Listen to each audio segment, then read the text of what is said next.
Hi friends, ఈరోజు మామగారి మాటలు గుణపంలా గుచ్చుకుంటుంటే దించిన తల ఎత్తలేదు ఆ కోడలు కథనం గురించి తెలుసుకుందాం. రాఘవయ్యకి హఠాత్తుగా మెలకువ వచ్చింది. భార్య సులోచన పోయిన ఈ 3 నెలల కాలంలో ఆయనకు ఏ రోజు సరిగ్గా నిద్ర పట్టలేదు. పట్టినా కలత నిద్రనే. మంచినీళ్ళు తాగి అలా దివాన్ మీద కూర్చుని ఆ కళని గుర్తు చేసుకోసాగారు. కలలో సులోచన ఏడుస్తోంది ఎందుకు? తాను కదా ఎడవాల్సింది. ఒకరోజు అనారోగ్యం పాలవని మనిషి 56 ఏళ్ళైన నిండని మనిషి నిద్రలోనే తాను పక్కన నిద్రపోతూ ఉండగానే ఒక మాటైనా మాట్లాడకుండా వెళ్ళిపోయింది. ఏమిటి? 62 ఏళ్ల రాఘవయ్యకి కన్నీరు ఆగలేదు. ఆయన బాధ ఎదిగి పెళ్ళిళ్ళైపోయిన కొడుకులతో పంచుకోలేడు. ప్రస్తుతం సంతోష్ ఇంట్లో ఉన్నాడతను. పెద్ద కొడుకుది మంచి ఉద్యోగమే. కోడలు కూడా చిన్న ఉద్యోగమే చేస్తున్నది. 10 ఏళ్ళు 8 ఏళ్ళు పిల్లలు ఉన్నారు కొడుక్కి. పిల్లలు బెడ్రూమ్ వాళ్ళకు వదిలేసి తాను హాల్లో సర్దుకున్నాడు. కానీ కోడలు ఇంట్లో ఉన్నంతసేపు హాల్లో ఉండడం ఇబ్బందే. మళ్ళీ కల గుర్తుకు వచ్చింది. కలలో సులోచన ఏడుస్తున్నది. పెళ్ళైన దగ్గర నుంచి ఆమెను ఎప్పుడూ తిట్టి ఎరగడు. 18 ఏళ్లకే తండ్రి పోయిన సంవత్సరంలోనే పెళ్లి చేయాలని ఆమె అన్నలు మేనమామ ద్వారా అతని దగ్గరకు వచ్చారు. తన పెళ్లి చూపులు గుర్తుకొచ్చాయి. అదొక మధుర జ్ఞాపకం అతనికి. తెల్లగా పొడవుగా ఉన్న సులోచన ఎంతో నచ్చింది అతనికి. క్లర్క్ స్థాయిలో మొదలైన ఉద్యోగ ప్రస్థానం బాగానే ముగిసింది. తల్లి, తండ్రి, తన ఇద్దరక్కలు, అన్న, వదిన అప్పుడప్పుడు వచ్చేవారు. అందరితో కలుపుగోలుగా ఉండేది. తాను బాగానే ఉంటాడు తప్పితే తాను అందగాడు కాదు. జాజి పువ్వు లాంటి భార్య అంటే మొదటి చూపులోనే ఎంతో ఇష్టం కలిగింది. తాను కొంచెం రంగు తక్కువ కూడా. తను వీలున్నప్పుడల్లా పనుల్లో సాయం చేసేవాడు. బజారు పనులు వీలున్నప్పుడల్లా చేసేవాడు. లేకపోతే ఆమె చేసుకునేది. ఎంతో ఇష్టంగా ప్రేమగా ఉండేది తనంటే, పిల్లలంటే. అన్ని బాధ్యతలు తీరాయి అనుకుని వెళ్ళిపోయిందా? రిటైర్ లైఫ్ ఎంత బాగా ప్లాన్ చేసుకున్నాడు. ఆ రోజు కూడా బాధ్యతలన్నీ తీరాయి. ఇక అందరి బంధువుల ఇళ్ళకి యాత్రలకి వెళ్ళి హాయిగా గడుపుదామని చెప్పిన మనిషి తనని ఇలా ఒంటరి వాడిని చేసి వెళ్ళిపోయిందేమిటి? తనకు ఆమె తప్ప వేరే ప్రపంచం లేదు. ఆఫీస్ అవగానే సరాసరి ఇంటికి వెళ్ళిపోయేవాడు. తోట పని, బజారు పని కలిసే చేసుకునేవాళ్ళు. తన బాధలు, సుఖాలు ఆమెతోనే పంచుకునేవాడు. ఇంటి కోసం స్థలం కొన్నప్పుడు మొక్కలు పెంచుకోవాలని ఎంత సంబరపడింది. 2 బెడ్రూములు, హాలు, వంటిల్లు కట్టినందుకు పెద్ద రాజభవనం కట్టించి ఇచ్చినట్టు ఎంత సంబరపడిపోయింది. పెద్దవాడు హైదరాబాదులో, చిన్నవాడు ప్రతాప్ ఉద్యోగరీత్యా నార్త్లో ఉన్నాడు. కోడలు ఎలా ఉన్నా ఏమీ అనేది కాదు. సెల్ ఆన్ చేసి ఆమె ఫోటోలు చూస్తూ కూర్చున్నాడు. పెళ్లి చూపులకి పంపిన ఫోటోతో సహా అన్ని అకేషన్స్కి తీసిన ఫొటోస్ ఉన్నాయి. చూస్తుండగానే కన్నీటితో ఫోటోలు మసకబారిపోసాగాయి. పక్కనే పడుకుని ఉంది. ఆమె శ్వాస ఎప్పుడు ఆగిపోయిందో తెలియనంత మొద్దు నిద్రపోయాడు తాను. ఎంత దౌర్భాగ్యుడు. కన్నీళ్లతో చెంపలు తడిసిపోతున్నాయి. ఎప్పటికో నిద్ర పట్టింది. హాల్లో పడుకున్న వాళ్ళు 8 అయినా లేవకపోతే ఎంత ఇబ్బంది. నాకు అవతల ఆఫీస్ టైం అవటం లేదు, లేపండి మీ నాన్నని అని కోడలి గొంతు గట్టిగా వినపడుతోంది. ఉలిక్కిపడి లేచాడు రాఘవయ్య. కొడుకు దగ్గరికి వచ్చి ఏదైనా మాట్లాడతాడు అనుకున్నాడు. సంతోష్ తండ్రి దగ్గరకు వచ్చి, రాత్రి నిద్ర పట్టలేదా నాన్న అన్నాడు. మాట్లాడకుండా లేచి హాల్లో ఉన్న బాత్రూంలోకి వెళ్ళి ముఖం కడుక్కుని వచ్చాడు. కాఫీ ఇచ్చింది కోడలు. అది సులోచన ఇచ్చే కాఫీలా లేదు. టిఫిన్ భోజనం టేబుల్ మీద పెట్టాను, తర్వాత తినండి అంది. ఆ మాటల్లో సౌమ్యత లేదు. నిట్టూర్చాడు రాఘవయ్య. రోజులు నిస్సారంగా గడుస్తున్నా విశ్రాంతి ఉంది, ప్రశాంతత లేదు. కల వచ్చిన వారానికి సాయంత్రం పార్కుకి వెళ్ళాడు. అక్కడ అతనికి స్నేహితులెవరూ లేరు. వెళ్ళిన అరగంటకే వెనక్కి వచ్చి ఫ్లాట్ ముందు బెల్లు నక్కబోయి ఆగిపోయాడు. కోడలి మాట వినిపించింది. ఆయన చిన్న కొడుకు యుఎస్లో చదవడానికి స్టడీ లోన్ తీసి మళ్ళీ తానే రిటైర్ అవ్వగానే మొత్తం కట్టారు కదా. ఇప్పుడు అతను ప్రేమించిన దానికోసం వెనక్కి వచ్చాడు. నార్త్ కోడలు ఈయనను చూస్తుందా? మనమే కదా చూడాల్సింది. ఆ ఇల్లు అమ్మి డబ్బు ఇవ్వమనండి. మీ తమ్ముడు వాటాకొస్తే ఎవరి చదువులకు ఎంత అయిందో లెక్క తేల్చమనండి. సంతోష్ నచ్చ చెప్తున్నట్టుగా అంటున్నాడు. అమ్మ పోయి 3 నెలలు కాలేదు. ఇప్పుడు కొత్త ఇంటికి ఏం తొందర వచ్చింది? నేను ఇప్పుడేమీ మాట్లాడను ఆయనతో, ఖచ్చితంగా తేల్చి చెప్పాడు కొడుకు. కనీసం మీకెంత, ప్రతాప్కి ఎంత ఖర్చు పెట్టారో అదైనా అడిగి రిటైర్మెంట్ బెనిఫిట్స్లో 15 లక్షలు ఇవ్వమనండి. మీ నాన్నగారు గనుక డబ్బు ఇవ్వకపోతే ఆయన మన ఇంట్లో ఉండడానికి వీల్లేదు. నేను ఆయన్ని చూడను అంటుంది గౌరీ. సంతోష్కి బాగా కోపం వచ్చినట్టుంది. చెబుతుంటే అర్థం చేసుకోకుండా కొత్త ఫ్లాట్ అంటూ గోల చేస్తావేంటి? సహనం కోల్పోయినట్టుగా అరిచాడు. గౌరీ ఇల్లు అమ్మేయమని అన్యాపదేశంగా అంటూనే ఉన్నది. వెనుతిరిగి వెళ్ళి కింద ఉన్న బెంచీ మీద కూర్చున్నాడు. ఆయనకి కోడల మీద కోపం రాలేదు. ఇంతకాలం వాళ్ళు ఒక రకమైన ఇండిపెండెంట్ జీవితానికి అలవాటు పడ్డారు. గౌరీ ప్రైవసీ కోల్పోయినట్టుగా ఫీల్ అవుతోందని ఆయనకి అర్థమైంది. ఇల్లు అమ్మేసి ఇస్తే 4 బెడ్రూమ్ ఫ్లాట్ కొంటే ఆయనకి హఠాత్తుగా తన ఇల్లు గుర్తుకు వచ్చింది. అవును, ఇల్లు సులోచన పోగానే వచ్చేశాడు. దశదిన కర్మ అయిపోగానే అప్పుడు కలిగిన వ్యధ ఒంటరిగా ఉండనివ్వక కొడుకు దగ్గరికి వచ్చేలా చేసింది. నాన్న అన్న సంతోష్ పిలుపు విని తలెత్తి చూశారు ఆయన. 8 అయింది నాన్న, మీరు ఇంతవరకు రాలేదని కంగారు వేసింది. ఏదోరా అలా కూర్చుండిపోయాను నిర్వేదంగా అన్నారు. ఏమైంది నాన్న? కొడుకు గొంతులో బాధ గమనించి ఏమీ లేదు నాన్న పద అంటూ బయలుదేరారు. 2 రోజుల తర్వాత ఇంటికి వెళ్ళాలని ఉంది సంతోష్ అన్నారు కొడుకుతో. అదేమిటి నాన్న, నువ్వు ఒక్కడివే ఎలా ఉంటావు ఆందోళనగా అన్నాడు. ఇల్లు ఎలా ఉందోరా, లంచ్ అయ్యాక వెళ్తాను. గౌరీ ఇలా రామ్మా 2 లాంగ్ నోట్బుక్స్ ఆమె చేతిలో ఉంచుతూ అన్నారు. మీ అత్తయ్య 2 కొడుకులకు ఎవరి ఖర్చు ఎంత అయ్యిందో రాసిపెట్టిందమ్మా. సంతోష్కి 6 లక్షలు తక్కువ ఇచ్చాను. ఇంకా ఆఫీస్ నుండి కొంత రావాలి. రాగానే పంపుతాను. పిల్లల పేరున వెయ్యి. అన్నట్టు ఒక విషయం మర్చిపోయాను. మీ పిల్లలకు కూడా ఎంతెంత ఖర్చు పెడుతున్నారో కాస్త జాగ్రత్తగా లెక్కలు రాసుకో. రేపొద్దున నాకు వచ్చిన పరిస్థితి నీకు వస్తే వాళ్ళకి లెక్కలు చెప్పడానికి రాసిన పుస్తకాలైనా ఉంటాయి. మామగారి మాటలు గుండెల్లో గుణపంలా గుచ్చుకుంటుంటే వంచిన తల ఎత్తలేదు గౌరీ.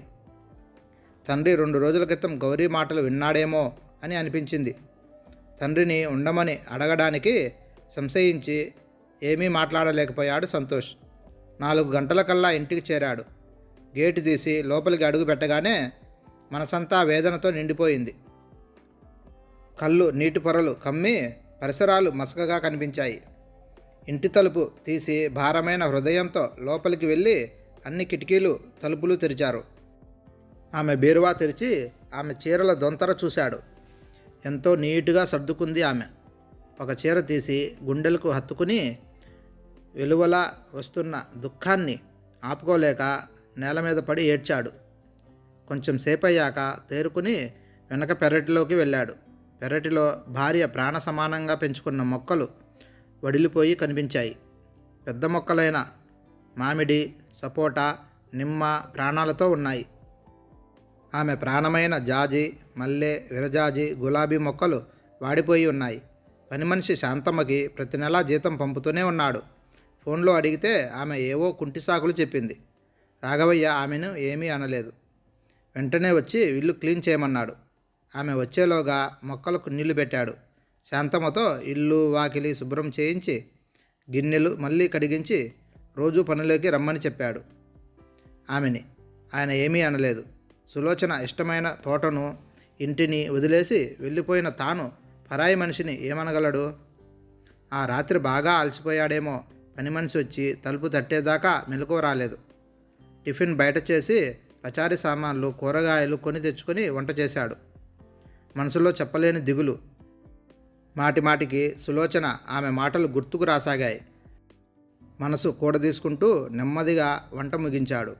2 గంటలప్పుడు భోజనానికి కూర్చున్నాడు. ఒంటరిగా కూర్చుని గొంతులో దుఃఖం గూడు కట్టుకుని ముద్ద మింగుడు పడలేదు. కాస్త అన్నం తిని లేచాడు. హాల్లో వాలు కుర్చీలో కూర్చుని కళ్ళు మూసుకున్నాడు. అలా నిస్సారంగా 10 రోజులు గడిచాయి. రోజు వంట చేసుకున్నా తినలేకపోయేవాడు. ఆ రోజు అలాగే ఏదో తిన్నాననిపించి వాలు కుర్చీలో కూర్చున్నాడు. అమ్మా అంటూ ఆగకుండా ఎవరో పిలుస్తున్నారు. చిన్నపిల్లాడు గొంతులా ఉంది. లేచి తలుపు తీశాడు. ఎదురుగా 7 ఏళ్ళుంటాయేమో, మాసిన దుస్తులు, దీనంగా నిలబడి ఉన్నాడు. ఆకలేస్తుందయ్య గారు, కొంచెం అన్నం పెట్టండి అంటూ లోతుకుపోయిన కడుపును చొక్కా ఎత్తి చూపించాడు.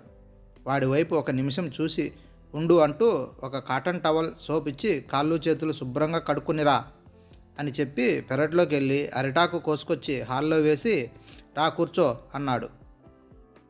వండిన అన్నం ఆకు మీద వేసి తాను కొనుక్కొచ్చిన టమాటా పచ్చడి నెయ్యి వేశాడు.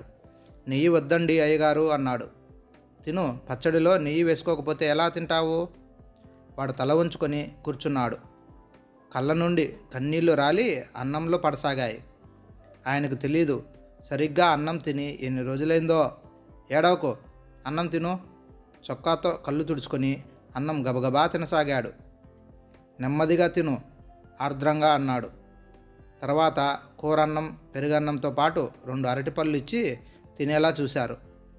ఆకు పడేసి చేతులు కడుక్కొని వచ్చి ఆయన ఎదురుగా నిల్చున్నాడు. కూర్చో, నీ పేరేమిటి అని అడిగాడు. వాడు చెప్పిన సమాధాన్ని బట్టి పట్టపగలు తాగి వచ్చిన తండ్రితో తల్లి గొడవ పడింది. అతను తోసిన తోపుకి రోడ్డు మీద పడి ప్రాణాలు పోగొట్టుకుంది. పోలీసుల భయంతో పారిపోయిన తండ్రి తిరిగి రాలేదు. 6 నెలలుగా వాడిని ఆదుకునే వాళ్ళు లేక అడుక్కు తినలేక యాతన పడుతున్నాడు. నిండా 7 ఏళ్ళు లేవు. హఠాత్తుగా ఆయనకు అనిపించింది, వాడి దుఃఖం ముందు తనదెంత. అయ్యగారు, ఆకులు అవి శుభ్రం చేస్తాను, చెట్లకు నీళ్లు పోస్తా, బజారు పనులు చేసి పెడతా, ఒక పూట అన్నం పెడితే చాలు, ఈ వరండాలో పడి ఉంటా, చేతులు జోడించి ఏడుస్తూ అడిగాడు. గబుక్కున వంగి వాడి చుట్టూతో చేతులు వేసి హృదయానికి అత్తుకున్నాడు. ఆయన కళ్ళ ఆగకుండా వర్షిస్తున్నాయి. ఆ పసివాడి వయసంతని. భార్య మరణంతో ఘనీభవించిన ఆయన హృదయం కరిగి కన్నీరుగా ప్రవహించింది. కనీసం తాను 62 ఏళ్ళు అన్ని బంధాలలో మాధుర్యాన్ని అనుభవించాడు. వాడు వయసుకు ఎంత వ్యథ, ఒంటరితనం. నెమ్మదిగా తేరుకుని వాడు కన్నీళ్లు తుడిచి అన్నాడు. గోపి, నాకు నువ్వు ఏమీ పని చేయనవసరం లేదు. నాకు తోడుగా ఉండు.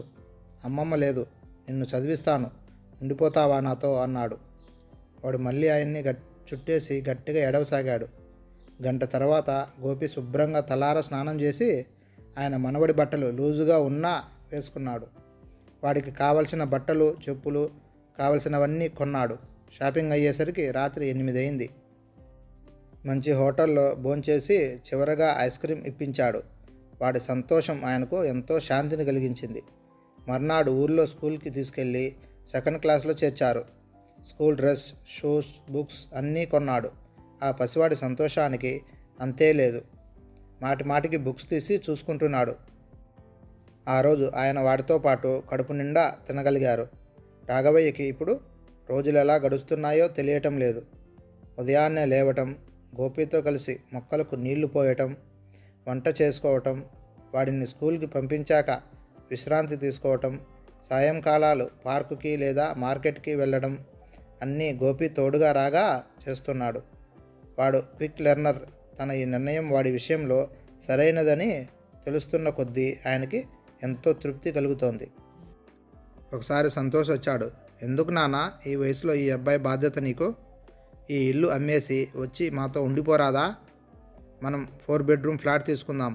అమ్మ జ్ఞాపకం రా ఈ ఇల్లు. నాకు వాడు బరువు కాదు.